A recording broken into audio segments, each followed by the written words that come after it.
pagkatapos po ng webcast testimony.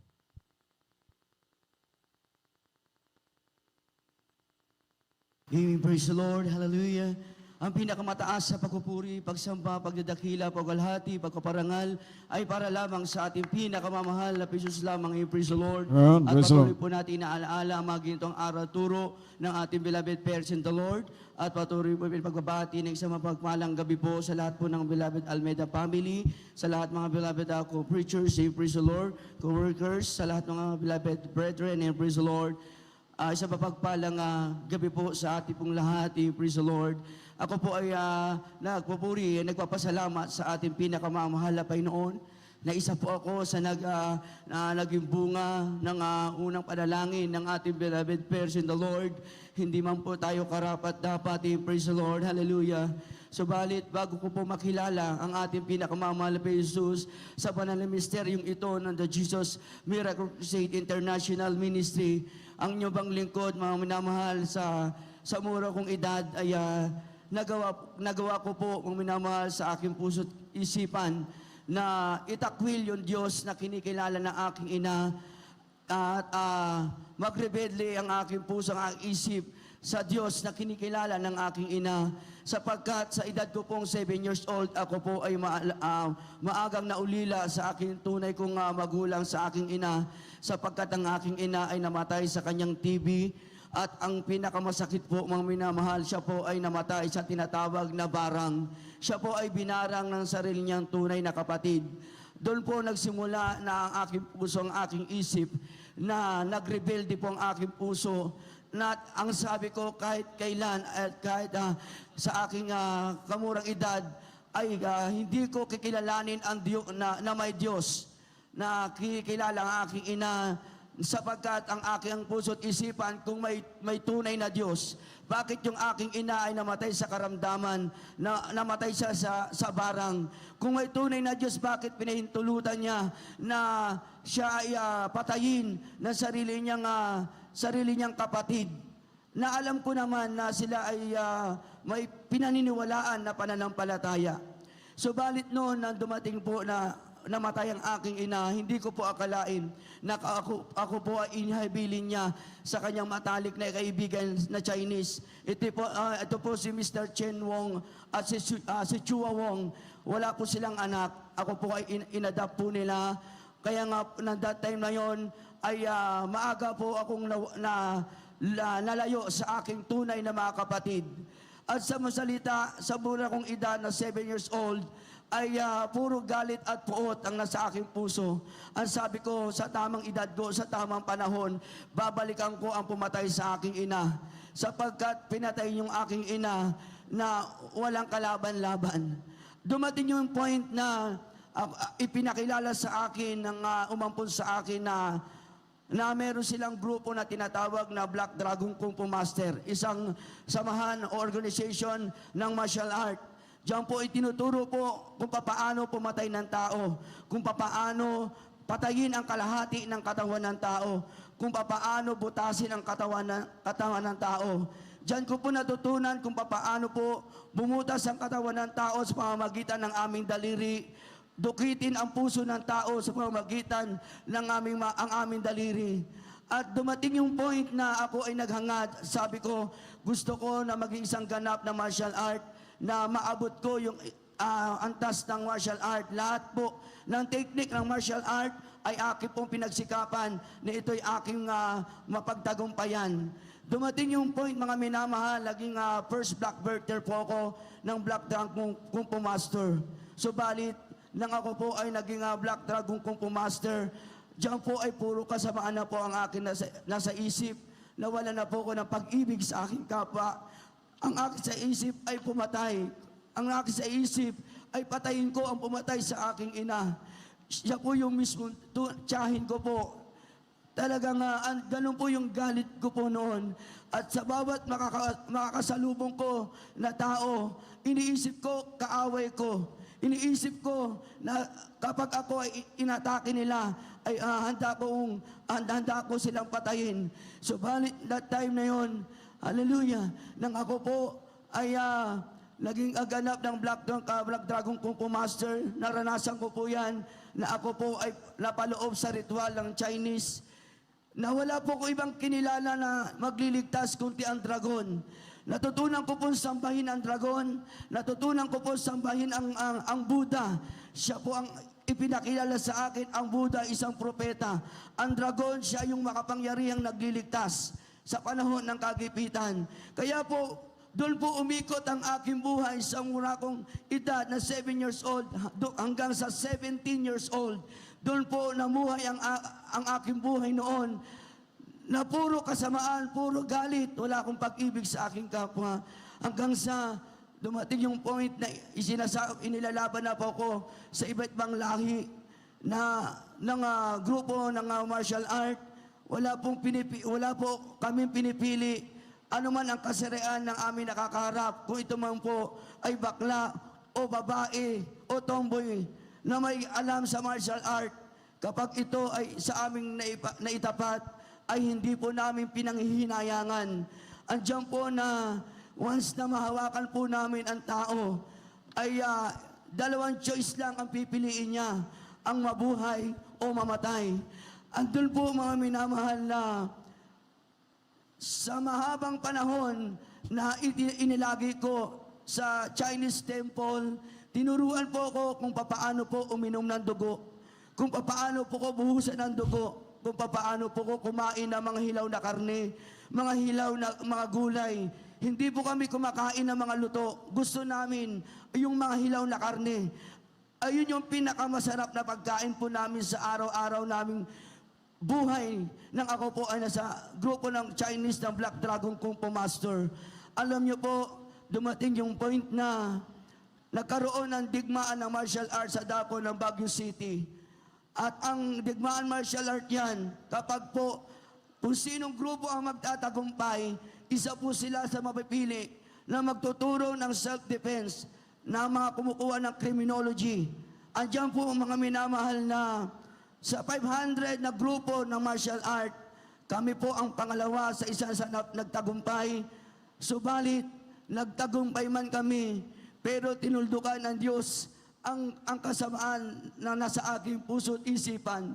Dahil isa lang ang tumatakbo sa aking puso't isipan, ang balikan, ang pumatay sa aking ina, hindi para maging kilala, hindi para maging sikat, kundi patayin ang pumatay sa aking ina.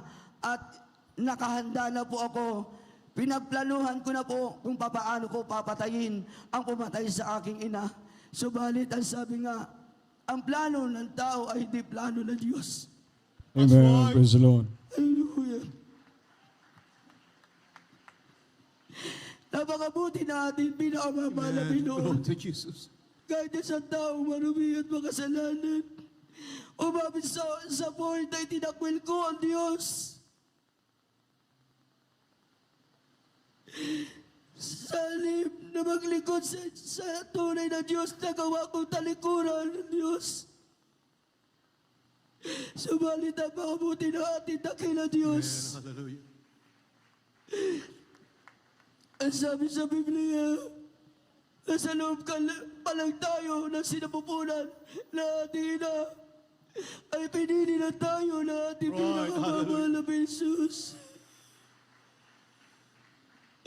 Dumating yung point na nagkaroon po ako na malubang karamdaman. Marahil ito yung plano ng Diyos na hindi ko ituloy yung masamang plano ko. Tinuldukan ng ating dakila Diyos ang kasamaan na nasa aking puso't isipan. Hanggang sa may napatapat mo sa akin na isang Japanese na sa halip na ako po ang atakihin niya, yung referee yung inatake niya, ang layunin para mawala yung focus ko sa kanya. At ang time na inatake niya yung referee, sinalo ko po ito at di ko akalain yung kanyang paa ay dumaan sa ilalim. Diyan po tumama po yung kanyang paa sa aking panga. Mula bagang wala po natirang ngipin yan. Lagas po yan. Nadurog po yan.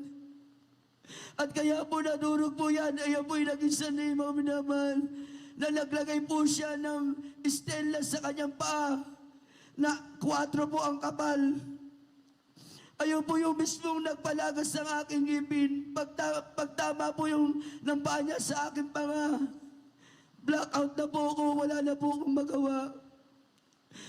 Hindi ko alam na papatayin na pala ako, na kung saan na hindi ko na alam yung nangyayari. Naririnig ko na lamang yung lagitik ng pagbagsak ng kanyang paa. Nararamdaman ko na lang yung bawat lapit niya sa akin. Pero doon po nawalan po ko ng buhay.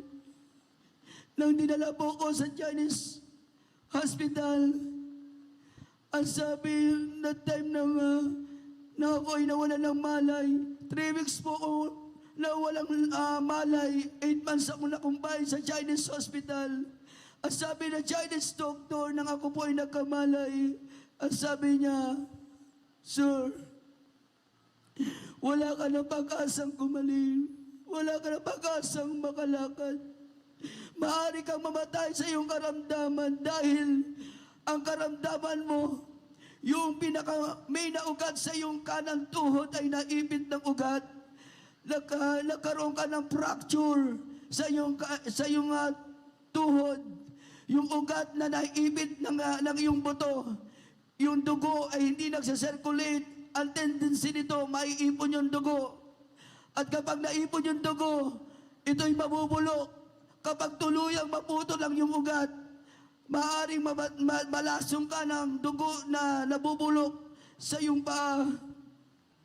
At ang sabi ko, ano ang dapat gawin para magkaroon ng pag-asa? Ang sabi niya, putulin natin yung kanang paa, subalit hindi namin masisigurado kung mabubuhay ka ng matagal sapagkat maselan yung problema sa iyong kanang tuhod.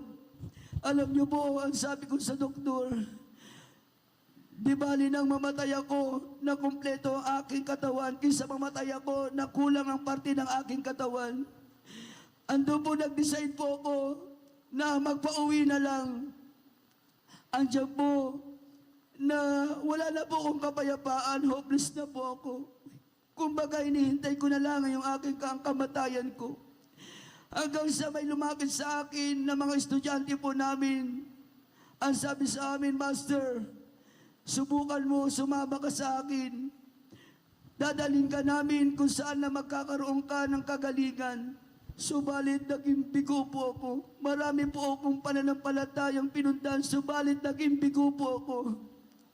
At doon ko nabagit, sabi ko, Diyos ko, kung tunay ka Diyos, dalhin mo ko sa tunay na pananampalataya. Alam niyo po mga minamahal, sa dinabi-dabi na pananampalataya at aking pinuntahan, bigo pa rin po ako. Subalit, nang ako po ay nag-decide, sabi ko sa second father ko, at sabi ko, dalhin ako sa aking tunay na magulang at iuwi ako doon. Alam niyo po, nag-decide po sila agad. Sabi niya, sige, kung gusto mo umuwi sa tunay mong pamilya, papayagan ka namin, subalit pagkatapos mo, bumalik ka sa amin. Alam niyo po, nang hinatid po ako sa aking tunay na pamilya, at sabi ko sa aking beloved tatay, dalhin ako sa lugar na kung saan may kamag-anak kami. Alam niyo po, dinala po ako sa dako ng Cavite, sa dako ng General Trias that time. Subalit, meron pala akong pinsan na naglilingkod sa Jesus Miracle Crusade International. Amen. Praise the Lord. To God. Hindi po ako nagsasabi sa aking pinsan na maluma yung aking karamdaman. At sabi niya, "Bunso, sumama ka sa akin. Dadali kita sa lugar na hindi mo pa napupuntahan." Sa mga salita po, dinala niya po ako. Nag-aalinlangan pa ako, sabi ko, halos lahat ng lugar ay napuntahan ko na. Lahat ng gusto kong makuha ay nakuha ko na. Lahat ng gusto kong bilhin ay nabili ko na. Ano yung lugar na sinasabi mong di ko pa napuntahan? Sabi niya, basta sumama ka. Sa pupuntahan natin, ikaw ang makakasaksi. At kung hindi ko mapatunayan sa'yo, sa pupuntahan natin ay magkakaroon ka ng kapayapaan at kagalingan. That's right. Hallelujah. Amen. At ako ipaputol ang aking ulo sa'yo. Na-challenge po ako. At sabi ko, sige, subalit kung hindi totoo yan, ako mismo ang puputol sa iyong ulo. Sapagkat sa Chinese, 2, 3, nagkamali ka, may kapatawaran ka. Sa pangatlong pagkakasala mo, ang hatol, mabawa man yan o mabigat, ang kamatayan ang hatol sa'yo. Alam niyo po ba, minamahal, way back 2001, na ako yun, nadala sa malagawain sa Queen's Joy Resort pa yan, mga minamahal sa Trece Martires. Habang kami ay naglalakad papunta sa chapel, sa karsada, hindi naman po mahangin, walang hangin. Sapagkat tinitignan ko yung mga kasama ko, hindi naman po gumagalaw yung kalandamin para may hangin. Subalit at time na yun, habang kami lumalapit sa chapel, may malakas sa hangin na tumutulak sa akin. At dyan na napakalamig ang aking pakaramdam para po binuusan ng santibang tubig na mayelo. At nagkaroon po ko ng kapayapaan sa puso't isipan. Amen. Praise the Lord. Alam niyo po, nandun na po kami sa malagawain, inobserba ko ang malagawain. Dahil sa baguhan ako'y nagtataka anong uri ng gawain ito. May umiiyak, may tumatawa, iiyak, tatawa na naman. Mamaya manginginig parang nakukuryente, tas tatawa na naman. Ano klaseng gawain ito? Habang pinagmamasdan ko sila, nagtatanong ako, sabi ko, anong klaseng gawain ito? Alam niyo ba, after ng gawain, pinatanggap po kami. Pinaliwanag ang bautismo sa tubig sa pangalan ni Jesus. Ang sabi, tanggapin mo ang mahal na Panginoon. Binadya sa tari, tagapagligtas yung buhay. Right. Hallelujah. Tanggapin mo ang bautismo. Pag-uwi mo, magaling ka na. Magkakaroon kayo ng kapayapaan. Alam niyo po, hindi po ko nagdalawang isip na kung saan ay ako po ay pumila sa babautismuhan. Alam niyo po, nang ako po ay nabautismuhan sa tubig sa ilalim pa lang, isang malaking kakaiba ang aking napansin, sapagkat yung humahawak sa aking paa, hindi po ordinaryong kamay ang humahawak sa aking paa, napakalaking kamay. Glory to God. Hallelujah. Hinihila po ito habang nasa ilalim po ako ng tubig. Narinig ko po yung lagotok ng aking buto. Amen. Hallelujah. Naramdaman ko po, yung ugat ay nahihila. Sa aking isipan, sa ilalim ng tubig, dito na ako mamamatay. Pero nagkamali ako. Nang ako po ay bumangon, nakigulat ko, ilang taon kong hindi naiangat yung aking paa. Ito'y kusang umaangat. Praise the Lord. Oh. Amen. Praise the Lord. God. Hallelujah. Ito'y kusang umaakbang. Ang sabi ko, ano nangyayari? Bakit ko naiakbang yung aking kanang paa? Na hindi naman ko ito naiakbang. Ang sabi sa akin na manggagawa, kapatid, pinapatunayan lang sa'yo. Natatawa Diyos sa aming That's pinaglilingkuran. right. Hallelujah. Amen. Bilang baguhan ako po ay nagkanilangan. Nanigurado po ako. Lihim po ako pupunta sa Korean Hospital para ipacheck yung status sa aking kanapa. Ilang beses po ako sinala sa aparatos, subalit sa bunga at unang panalangin na ating beloved Normal Pastor. Clear po ito, wala po sila nakita fracture. Praise the Lord. Amen. Praise Oh, the Lord. glory to Jesus. Thank you so Walang much, nakita Lord na Jesus. ibitaw, God. Samantalang no, kita ko sa monitor. As in, ibit talaga yung ugat.